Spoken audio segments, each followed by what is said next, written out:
And thank you for your time, to volunteer for the great organization, towards this program. So let's get started, because I know it's kind of late, if you're in East Coast. So we'll just go over, the basic, the brief introduction about what is SAT, the format, the scoring, and, the certain other details. And then if you have any questions, Praveen is online as well. He would be able to help you guys. So let's get started. I just asked Praveen a question here. There we go. No, share screen. No, wait a second. There we go. Okay. So hope all of you can see the screen. So I just created the PowerPoint. It's kind of easy for you, to get an idea about the test. So in the US, we have two tests, two aptitude tests, SAT and ACT, right? So SAT is monitored by the College Board and ACT is monitored by the ACT. So the websites are available. You can always go to the websites to get latest information, score report, the percentile report, and all those information. So these two standardized testings, they're basically, intended to demonstrate the college readiness based on the skills on reading, writing, obviously English, and math. So it is normally recommended for the high school students to take it in the junior year of their high school. But again, so it depends. So that this way, if they have to retake it, they will have like a few testing options, probably like in the summer of the senior year, or maybe the second semester of the junior year. But however, some of the students, they take it in the middle school as part of, like a scholarship program or, John Hopkins Young Talent Program. So it again depends, okay? So I just did a little bit of research. So like, even though, most of us, like some of the new coaches, like probably will have an idea. So if you go way before, like I would say even like, probably in the 1900s, like in the US Army, they wanted to do an IQ test. That's how the whole aptitude test procedure started. And then they slowly converted that aptitude test from the Army base, to the colleges as kind of an admission test. So purely to test the intelligence, so they did like some kind of sample on 1,000 people. And then Harvard University decided, you know what, we'll just take this aptitude test and then we can just implement into our program, just so that, like they call it like a new scholarship program. And then slowly, the College Board, the organization was formed, and then, they did a lot of, modification, and that's how the SAT came into place. And since then, there have been a lot of changes. I think between 1938, 1942, I didn't give the whole history, but the last change that happened was in 2016. Because they keep on making the changes, the College Board, depending upon the requirement from the universities, requirement from the parents, requirement from the teachers, requirement from the, the school district. So they keep on making the changes, okay? Anyway, so I just have a request, it's been a while, I shared the thing. If you have a question, I would probably answer the chat window a little later, okay? So I'm kind of getting old, multitasking is kind of a challenge here. Okay, so the SAT, as I mentioned earlier, it's monitored by the College Board. So the same College Board, probably if you're a new coach, you can definitely, I would recommend you guys to, take a, like a brief look at the website. So College Board does a lot of testings, AP testing, which is called Advanced Placement Testings for the high school students. College Board, as well as test, it's something called a PSAT. PSAT, I would call like a prep SAT, okay? So the PSAT can be taken in the middle school. I think they call PSAT 8 and 9, which is 8th grade and 9th grade, and they can take it in PSAT 10. And obviously the PSAT that's taken in the junior year, which is the 11th grade, gets qualified for the National Merit Scholarship. So if there is any student who really wants to know, okay, where do I stand for the SAT? The PSAT test question papers are available in the College Board. They can just go ahead and then take a test and see where do they stand, what's their skill set. PSAT is kind of less complex when compared to the actual SAT, and the scoring also, it slightly differs. Okay, now let's go ahead into the test format. You know, what are the components of SAT? So SAT has two major sections. One is the math, the other one is the English. But in this class, you know, we'll in the current session, we'll go over the English, and obviously I have included a slide for math also. If you are teaching math, you know, you'll be covered your math. Coach will cover the more details about the syllabus and everything. So on the English side, you know, there are two subsections. One is the reading, the other one is the writing. So the reading basically covers the comprehension skills. You know, they call it like an evidence-based reading skills.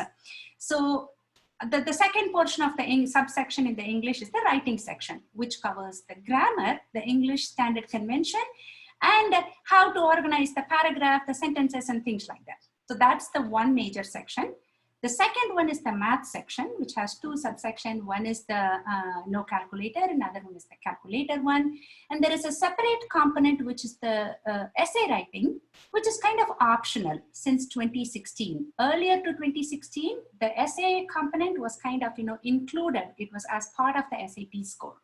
So now it's kind of optional. So when a student wants to register for the SAT test, it's up to the student. They will have to register for the test and the essay separately. It's not that it's like a together component, okay?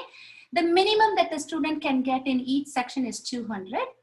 The maximum is 800. So the total score that the student can get in an SAT is 1600. 800 for the English side and 800 for the math side. The lowest that they can get is 200 on the each side. Okay, and there is something called a sub-score. You know, I wouldn't go much into detail about this session. Once probably we go through the training session, you know, that will give you an idea, because there is too many information on one session will be kind of overwhelming if you are a new coach, okay? On the English side, right, on the reading side, you know, they call it like an evidence-based reading test. I forgot to mention, you know, the English side, all questions are multiple choice questions, okay? And then there is something called a negative penalty, which is earlier to 2016, the College Board used to, you know, like penalize the students if they answer incorrectly. But from 2016 onwards, there is no. So if the student struggles, they can just go with your guess and then make sure that your students answers all the questions. Maybe their guess might be right, okay? So all questions are multiple choice questions. On the reading side, so it's a total of 65 minutes with 52 questions. So the students will be given 5 passages, and each passages will be taken, as you see from the slide, from different genres. One will be from the world history or the US history. One will be from the great global, you know, which is called the founding documents, you know, like the right from the independence, you know, what all happened in the Constitution. So the students, they study in their high school history classes, that one passage. One could be from science, and that could be from a literature too. Did I mention that here? Yeah, I have that. So there are totally 5 passages. So obviously each student will get one from literature, one from science, one from US history, one from the founding documents. The other could be anyone, maybe 2 literatures or 2 science passages, depending upon the time period they take the SAT. Total time is 65 minutes. So technically 13 minutes for one passage. So the maximum score on the reading subsection is 400 out of the 800, okay? The other component on the English side, which is the writing section, which basically, give me 1 second, okay? 1 second, sorry, I have a call from work, only 1 second.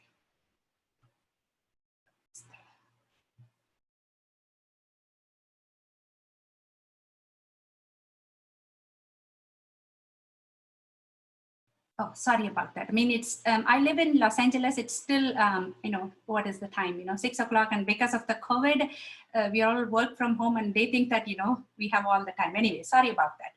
So on the writing subsection, right, basically it covers the English, we call it a standard convention, which is nothing but the grammar and the paragraph organizations. So the test questions, I will show you a sample test paper just so that you get an idea. So the students' skill set will be tested. All the questions will be kind of incorrect. designed, passages. So they have to correct the grammar and then make sure, but obviously they'll be given the choices. So this is a total of 44 questions with 35 minutes, kind of less time when compared to the reading section. So the sentence structure, usage, grammar, punctuation, which is nothing but your grammar portion. So you'll be given the materials every week, and then you will have the class materials, homework materials. We'll go through them, eventually every week. The other component, which is the 800 one, is the math one. I wouldn't go much detail about it, but the 800, you have a calculator and a no calculator question, no calculator, no calculator section. Each one has like different questions, and in the math sections, there is something called a grid-in, where like few questions the students will have to actually answer enter the answer choices. Enter the number, not actually, they will not be given the choices. Okay. The essay, right, which is a separate component. So I'm not sure whether I included the time period. So the total time allotted with like 65 minutes, it will be 3 hours for the English and the math sections. Essay is separate, as I mentioned earlier, which is kind of optional, which will be like 50 minutes. So if a student is going to take a SAT, if they register for the test and the essay, it will be like a solid almost 4 hours, 3 hours and 50 minutes. Okay, it's like a long period of a time. So SAT essay is kind of a persuasive analytical essay. So what does that mean? The students will be given a passage, right, written by any author. It's a persuasive passage, right? So the student's job is to make sure to comment on the rhetorical skills of the author, right? Obviously author on the passage, and then start writing, 5-paragraph essay. So it's actually not a holistic grading. It's actually graded based on an actual rubric. So it's in different parts, the grading. So one will be the reading, one will be the analysis, the last component will be the writing.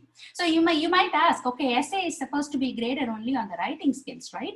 The answer is yes. But since it's an analytical essay, the student's job, they have to first to read the passage, and then they have to analyze, okay, how persuasive this passage is, right? Has the author, tried to prove himself or herself to make the claim, more like, like persuasive, right? And what rhetorical skills, if any data has been given, right? Any comparative analysis has been done. So they have to analyze it. So if a student is a good writer, okay, very fantastic writer, but the student little bit lacks the reading and the analytical skills, so the student's chance of getting the good score in the essay would be like only 1/3 of the total essay score. Okay, so it's always, that's why, we recommend all the students, to do a lot of reading, so which will help them in the aptitude test, the high school curriculum, as well as the SAT essay. So the essay is scored to a maximum of 24 points each, the part reading, analysis, and writing, which is about 8 points, okay? The total time is 50 minutes. Since I'm in California, so I thought I would just, share this little piece of information. Hope all of you would have read about the news, right? So University of California, which they call like a UC, right? Which is kind of like one of the popular schools in the state of California.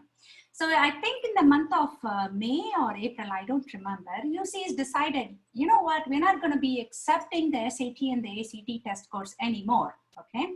So since then, until I guess, like 2 weeks ago, I was following the news, a lot of changes.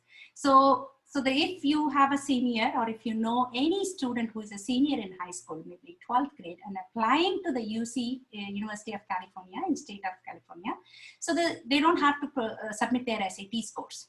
This is from the current year onwards. Earlier, the UC system mentioned that it's kind of an optional, so they will use the scores, towards scholarship and other eligible admission process. And then there are like a lot of court cases back and forth, So to my understanding is that it has become optional now. So they have given like few years. So I think the next year, obviously it includes this year too. Until 2022, it's going to be an optional, and 23 and 24, it's completely blind. And 25 and beyond, the UC is going to come up with a new testing. So obviously it might change in the next few months, but it's like another piece of information to share with, right? So we'll have to wait and see what happens, okay? So as I mentioned earlier, we have two standardized tests. One is called the SAT, the other one is the ACT. ACT is monitored by the ACT, like it's like another organizations, which with a group of people, they combine together and then it monitors the ACT test. So the similar to the SAT, like the ACT has its own format and the scoring and, and what's being tested on the ACT. So to my understanding, I've been teaching for several years. So ACT is kind of less complex when compared to the SAT. Many students will also agree to that. The reason is, because ACT, the timing that's given to each section is kind of, less when compared to the SAT. And they choose the passages in a way that it's kind of, not super duper complex, because not everybody can go to Harvard or not everyone, be a student, right? There are just like, for example, like for me, even though I teach and everything, but it's not that, is super smart, so what happens, right? So that's my understanding that ACT is kind of, less complex. But all the universities, they accept both the test scores equally.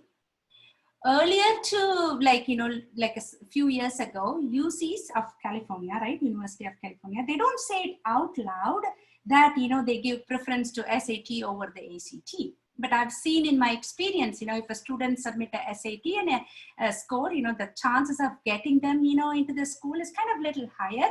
But again, it's kind of, it's a mystery. This college admission is kind of a mystery, right? So ACT test objectives, right? It's the same way, whatever the students have learned in the high school, the college wants to know, like, how is their skill set before they entering the university. So ACT has 4 components as opposed to SAT. Now it has the English, which is basically the writing, math, reading, and science. Similar to SAT, the essay is also optional. So in SAT, the maximum score is 1600. And obviously there is a conversion from your regular, like say 52 questions, the 44 questions in writing and reading section being converted raw score to the actual score. Similar to that, ACT's maximum score is 36. If you go to the website, you will find all the information. So this is something, I just took the information from, I have given the, credit at the bottom, it's because of the time constraint. So we have in the English side, we have like 75 questions and the students will be given only 45 minutes. So this is nothing but the grammar, the punctuation. So if you see the timing, that's why it's kind of a little less complex. So students will be tested heavily on the punctuation skills on the grammar side on the ACT. And then the math, you have all those information here. It's all multiple choice questions. Similar to that, the reading, the students will be given 35 minutes, but 40 questions. But if you see the SAT, the students will be given more minutes, which is 65 minutes, and less number of questions because of the complexity of the passages. Okay, but I'm not saying that, ACT is kind of very easy to go through, but it's kind of easy to interpret. The passages that they choose for the test will be kind of, easy for the students to interpret. The vocabulary words that are used in the passages, the author's writing style will be kind of understanding to literally kind of an easy level, than the SAT passages. And then there is another component called the science. So I have, I don't have any detailed, understanding about that science, but it's like a good information, I guess, 40 questions in 35 minutes. Similar to that, the writing skills, the essay is optional. Yeah, I can fill in about the science. Oh, sure. Go ahead, Praveen.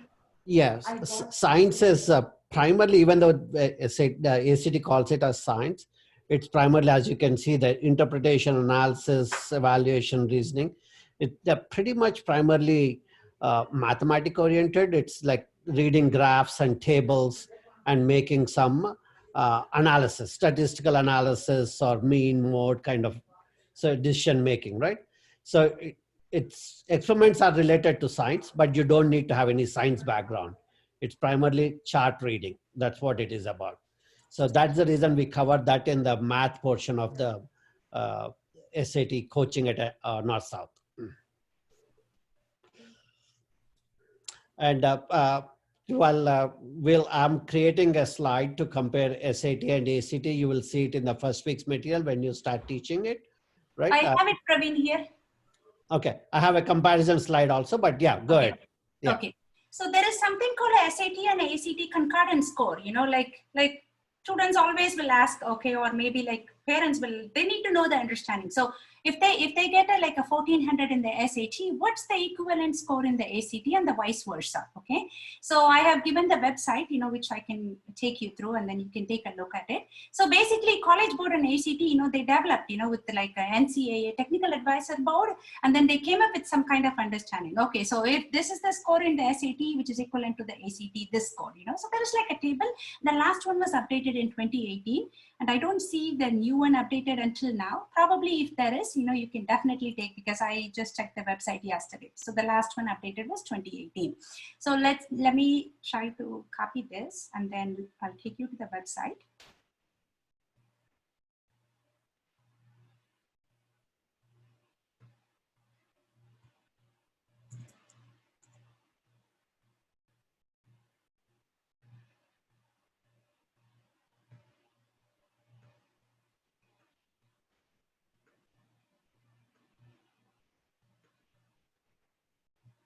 Okay, as you see here, this is the concordance table.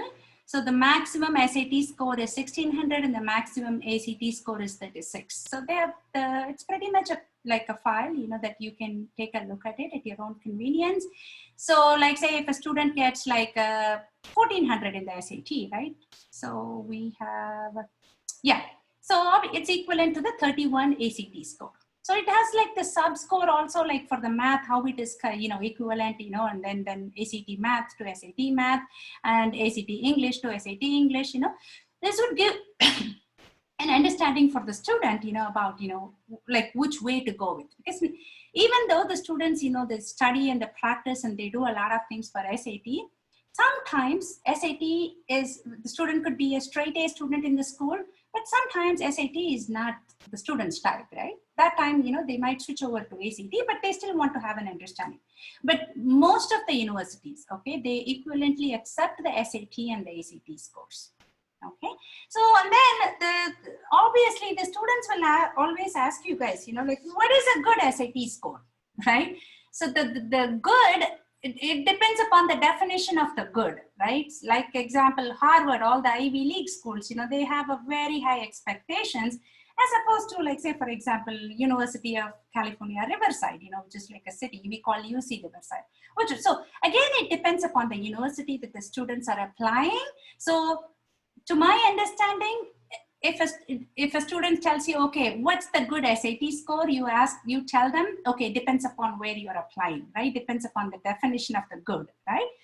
So those are all the informations, but now because a lot of changes are happening, some of the colleges, they don't require the SAT scores, because you might have a student who asks the questions. So there are colleges, they make it, it's called optional, that means they don't have to, submit the SAT scores. One of the university is the UC Chicago, University of Chicago. So the other one, some of the universities called a flexible, which is called a test flexible universities. That means the students can either, submit the advanced placement scores, SAT scores, or SAT subject test scores. So it all depends upon the university. So you can recommend your students to go into the university website, take a look at it, and they can plan for the 4 years, what's their plan? Where do they want to go? So this way, that will help them to give a detailed understanding. With respect to both the standardized test, the good way to ace the test is nothing but, they have to consistently read, practice, and then take the test. Okay, so we can take questions right now. Let me stop sharing the screen, and then Praveen and I, we can try to take the questions.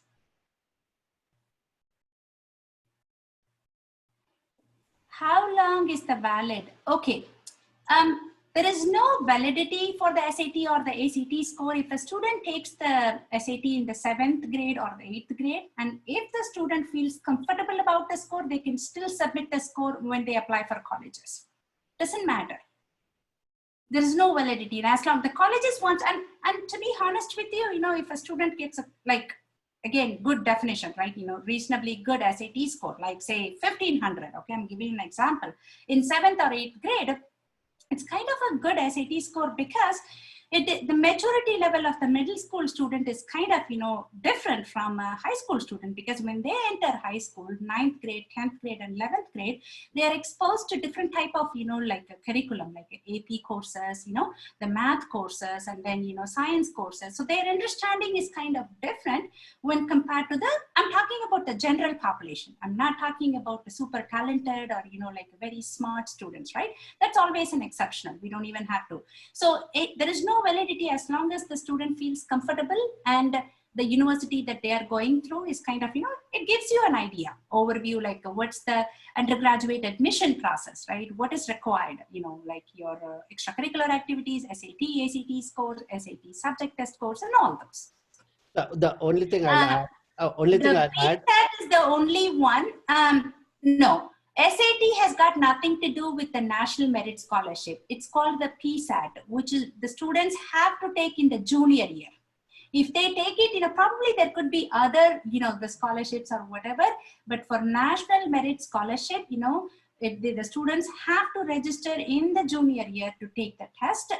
And it is like a whole different, topic to, get an understanding, because it depends upon the population and each state, the cutoff points for the PSAT, it varies based on the population of the state. For example, students from the state of California have to really, work hard to get like maybe 15, the maximum score on a PSAT is 1520. If they really have to get like a 1510, I have had students who got 1510, but not qualified for the National Merit Scholarship. But as opposed to another student, I don't know, depending maybe North Carolina, or I'm just giving an example, maybe not that populated, might be easy to become a National Merit Scholar. Go ahead, Praveen. Yeah. So one thing about the previous question, Dr. Krishnan, is in general, there is no expiration date, like Anu said, right, for SAT and ACT.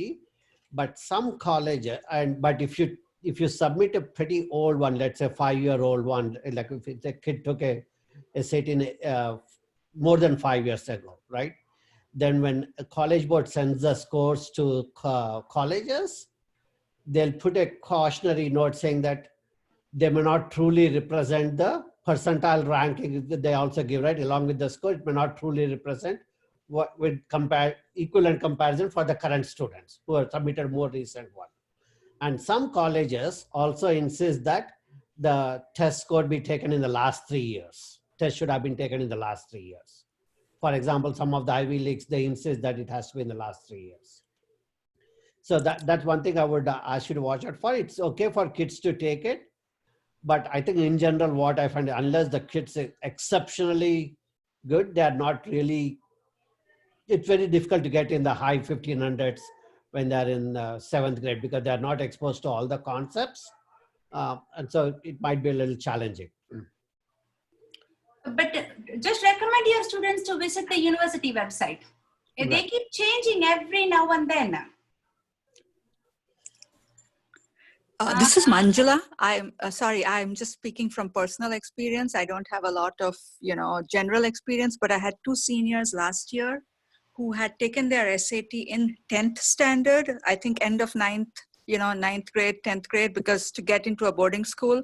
And a lot of colleges, not just Ivy Leagues, Carnegie Mellon, Duke, all these, they asked for, they would prefer. So when we spoke to the counselors, they prefer that the kids take their SAT in the last 2 years of college. This is, again, based on personal experience, based on last year, which again, things change a lot. And this year, there are a lot of colleges that don't even ask for an SAT. So I think the newer or the later they take their SAT, or they can take SAT as many times as they want, which again, there are, some colleges aggregate that, some colleges take the best score. But the later SATs are usually more preferred, at least in the 5 or 6 colleges that we spoke to the college counselor about. So again, just wanted to throw that in there to add to the mix. Right. Yeah, but the scores, because since they made the changes in 2016, anything prior to 2016, they cannot submit it. But just like Manjula said, I've had students, taken in like in 2016 and they submitted when they are in the senior, because few of them, just like Praveen said, exceptionally well students, they got a 1550, the universities accepted it. So depends upon the university, the time period, and then your school counselor, the student school counselor, whom they call different academic counselors, right? So recommend your students, to follow, because there has never been one set protocol with the SAT aptitude test, standardized testing, or the college admission process. So it works for one, it doesn't work for the other. Yeah, I think most people who would be taking this course, they're planning to take either for the first time, or they're probably trying to improve their score. So I don't think you need to worry about that question. The more frequent question is, hey, can I take more than once? What happens if I score what SAT or calls it a super score, right? You take the best in English in one test and other best score from other tests in math, and you combine that, it becomes a super score.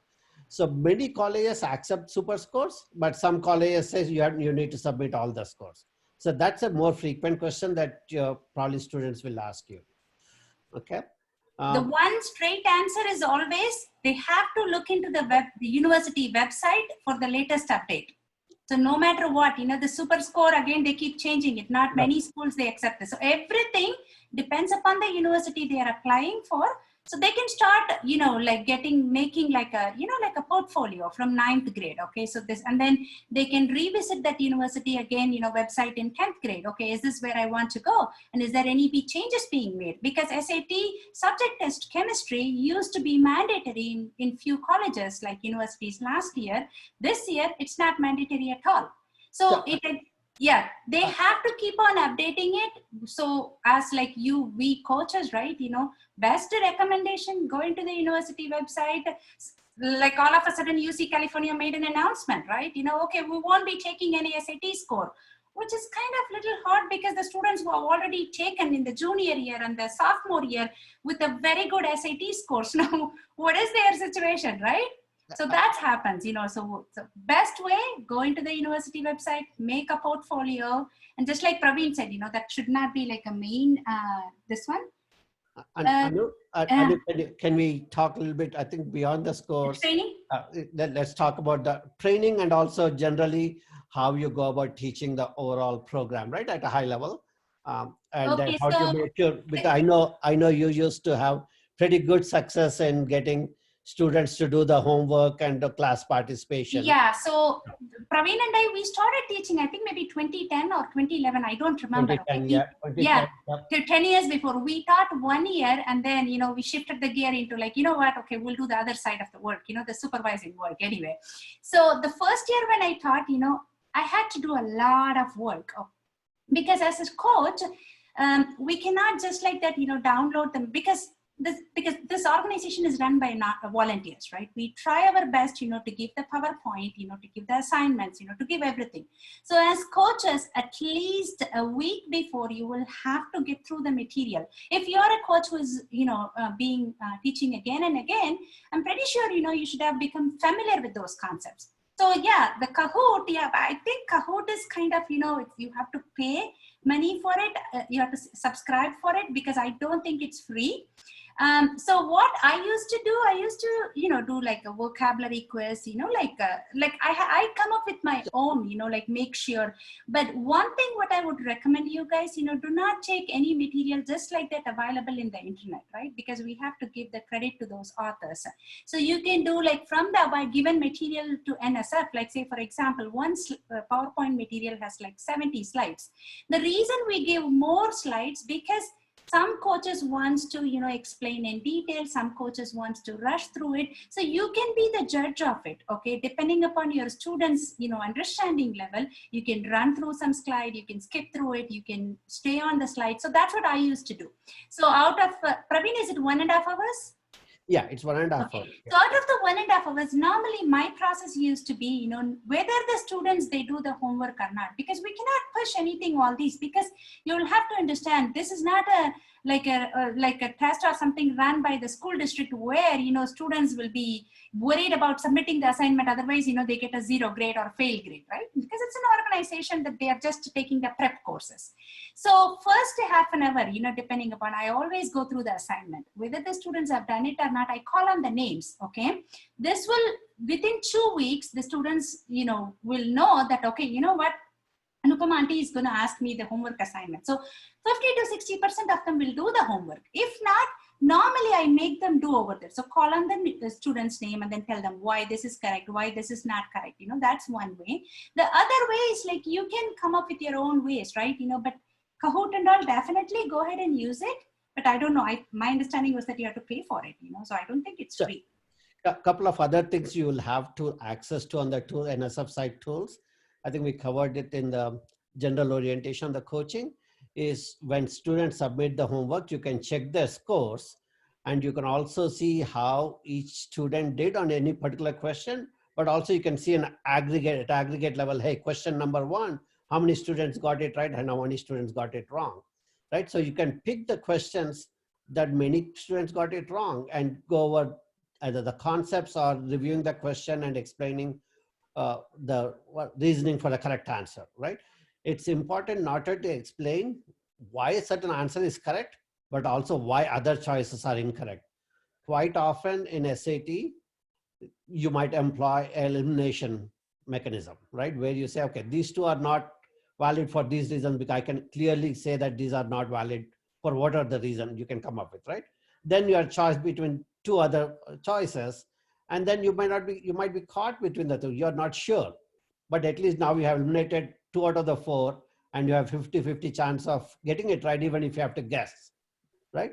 So it's important to learn not only why certain answer is right, but also why others are wrong. And what you will see is in the class material, teaching material we give you, and also homework explanation, you will see the detailed explanations of each of the choices in general. Sometimes we may not have, but more often that you will see the choices.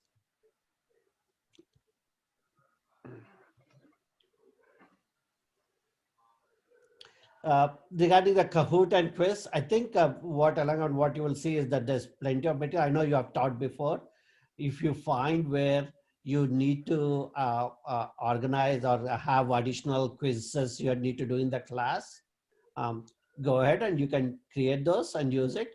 The free version of Kahoot, you can use it, but it's not something you can share with other coaches unless you have a paid version.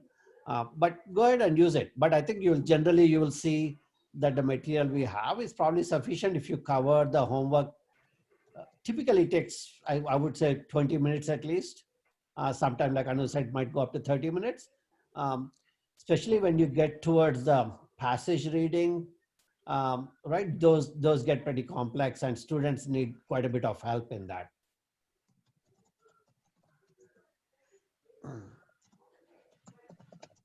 Yeah, Ilangovan sir, the materials are plenty, right? So we can go ahead and then new methods, so it is always a challenge, with virtual coaching, right? Because which I teach locally also now because of the COVID, I do the online sessions.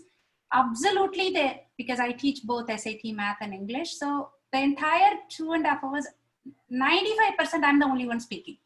But if I actually go in center, I used to teach at the temple, like you can definitely engage the students. No matter I try to do all those, it's one of the disadvantage, I also experience on a weekly basis. Just like you mentioned, Kahoot, like quizzes and whatever we try to do, we spend time. It is kind of challenging, right? I think that what I find is Kahoot, for some reason, even though it's just a quizzing mechanism, kids do get excited because they're almost like competing with other kids in terms of how quickly they get the answers. It's not only whether you got the correct answer. I think somehow that kids excited and wanting to participate. But I think whatever works, right? I mean, we don't want it to be a competition kind of thing. We want the kids to be learning. But if Kahoot and Quizlet and those kind of tools help, I think so be it. Let's use whatever engages the student. But Kahoot is not free because I used it for another workshop, like last month. You can do, Anu, you can do the free. Only 20 or something, like I tried, Praveen, because they didn't let me. Yeah, some minimum number is there. And then I don't know whether it let you use like every time because I had I think little more than 20. So I ended up, giving the card, and for 7 days I forgot to cancel. I had to go through all those anyway. So you can try that definitely. And sometimes even the PowerPoint, so the, like the way, you can customize it. The vocabulary and all, the reason we don't do it because it's kind of hard, right? Nowadays with the new SAT, which is basically we call I should not call new SAT because it's been 4 years now. So that not the very complicated vocabularies are used, but still, in context vocabulary, you can pick up, and then we'll have, go ahead, and it's up to the coaches. So myself and Praveen, we had done that, like, I remember I used to spend like at least 4 to 5 hours every week prior to the teaching. So that makes it more interactive. It's on us, like it's not like everything can be, given, because again, so see how your students are, like how you can engage them, maybe if they are bored about the, if you feel that, they are getting bored about the class presentation, maybe you can stop and then you can do the homework for some time. Because if, like, say, for example, 65 questions, if the homework is being assigned, and if you're going to just discuss all the 65 questions, they might get bored. You can do like maybe 10 questions, just provide them the answer and ask them if you have a question. You can randomly call one person and say why this is wrong, why this is correct. And then the next one, you can call 5 students. So here and there, you can do the permutation combination, and then, see whether they like it. And then, you can continue to apply that. So we'll provide access. We are getting all the systems ready, Shritan. We'll provide access probably in about a week's time. We should have everything uploaded, at least the first 4 or 5 weeks. You'll be able to access that. No, So Manjula will upload like 4 or 5 weeks at a time. Okay, so you'll have probably 4 weeks material when you in about a week's time. Thank you. Yeah, just so that some weeks we may not get to prepare the week before. So even if it's a couple of weeks ahead, that helps. Thank you. Sure. Yeah, definitely. We'll do that. Praveen, when is the first class? Week of October 19th. Oh, okay. So this is what, and then I still have to talk to Praveen, because in the past several years, we tried to do the in like a training session, like Zoom like this. But we had like a less number of coaches participated because the timing was always the issue, because I'm in East Coast, sorry, I'm in Pacific, sorry, I'm in Pacific Coast, right? And then I work Monday through Friday. I'm an accountant, CPA, so job gets challenging. So what happens if I try to do at 6 o'clock, it'll be 9 o'clock. And then some teachers will say, so this year, I'll talk to Praveen. We're planning to, I'm going to just do the recording, like probably by at least, next week, the first 2 or 3 weeks. So this way you can listen and then you can post the questions. Praveen, they have the Google folder or whatever. Yeah.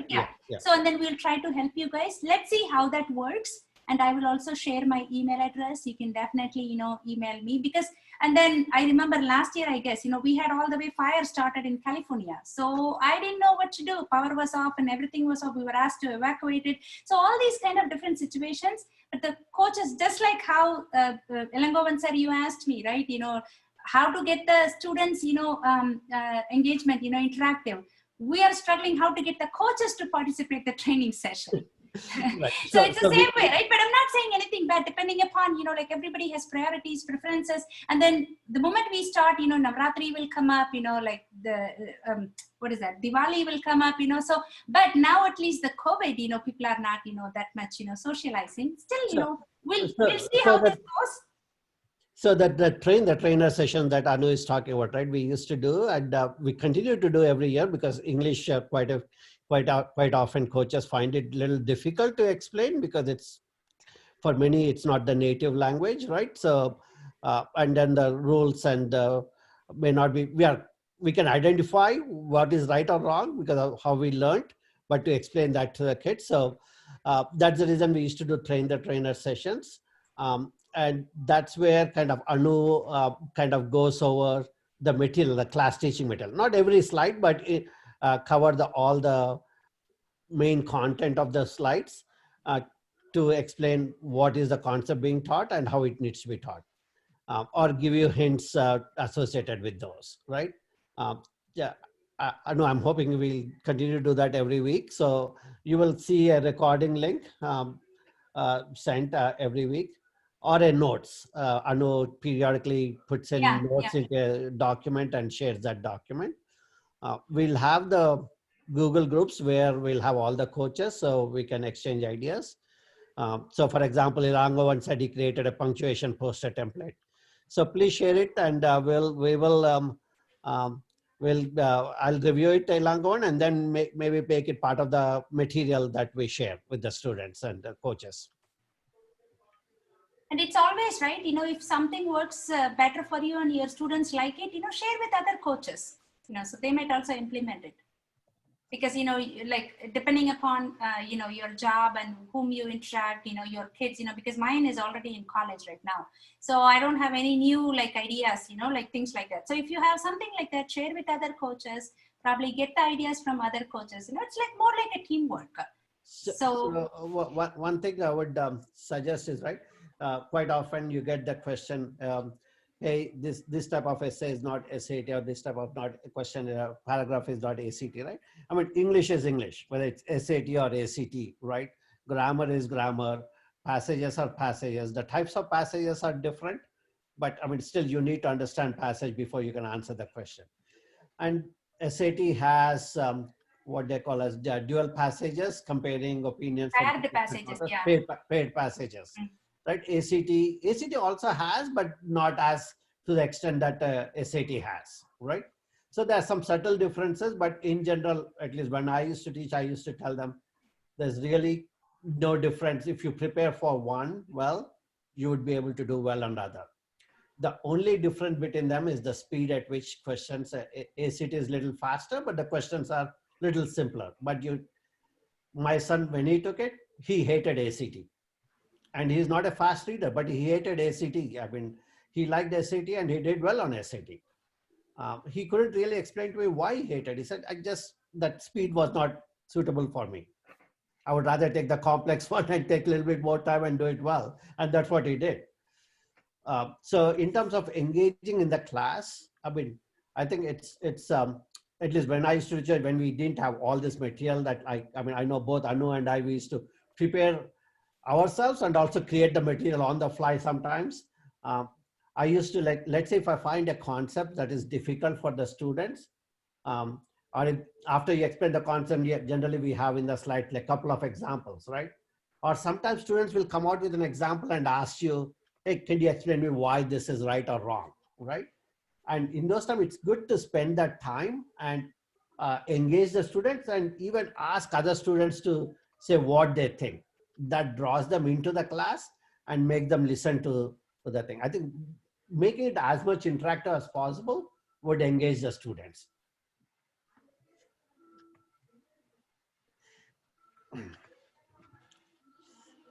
Now my son is going to St. Louis.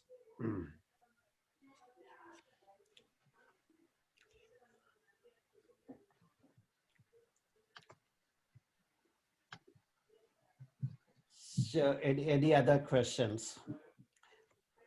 I think Alongam has taught, Garima has taught before. Manjula, you have not taught before, right? SAT English?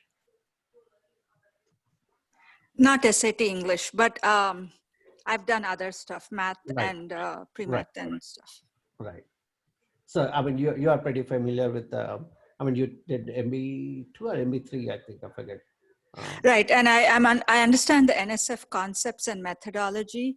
I studied in an English medium school in Bombay, so I feel pretty comfortable.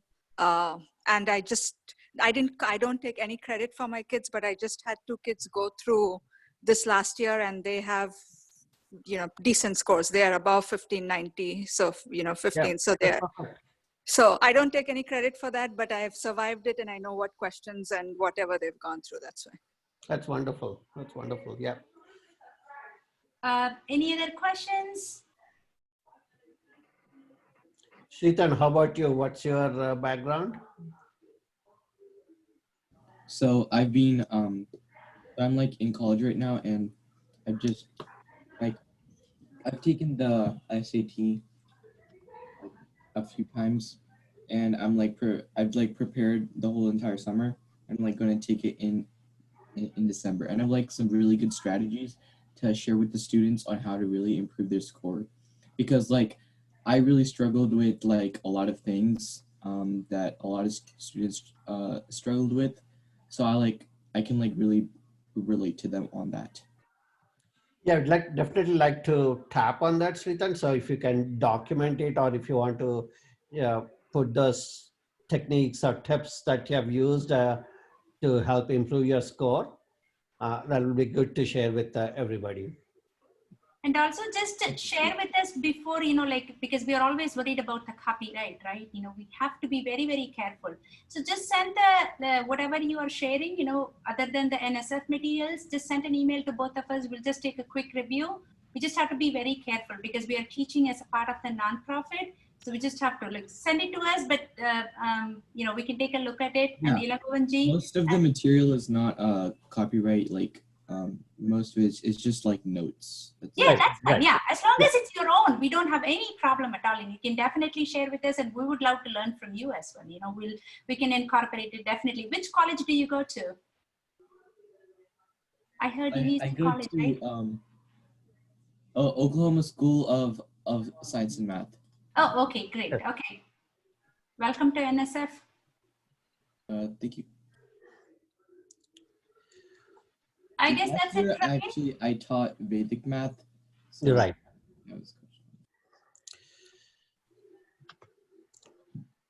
Yeah, I think Sridhar, it's good to, I mean, especially all of us are adult coaches. So I have a couple of other college students who are teaching this year. And one of them is actually helping improve some of the ACT content. It's good to get students' perspective or what you have gone through as in your learning journey, right? When you take this test, how you improved yourself and what you found difficult. And I think it's good to share that, not only with your class students, and if you can share it on, if you take some time and put it on paper and send it to us, I'll be glad to share it with everybody, all the coaches. Yeah, for sure. Whenever I teach my students, maybe I would take a screenshot of this some extra stuff I would teach them, and I can also post it in the Google Forums posts. Okay, great, wonderful. So everybody can use it. So we will learn from you, Shritan, right? Shritan, Yes. yeah. Millennials, we'll learn from you. We are all old, Praveen, now. Anyway, so anything else? Welcome again, all of you. Thank you for your time for NSF. That's it, I guess, right, Praveen? Yeah, if there are no questions, I think we can. Thank you everyone for joining. Thank you, everyone. Yeah. Thanks, Anupama and Praveen. Sure. Thanks. Welcome Thank you, aboard. Anupama. Thank you, Praveen. Thank you, Garima. Okay. Thanks. Bye-bye.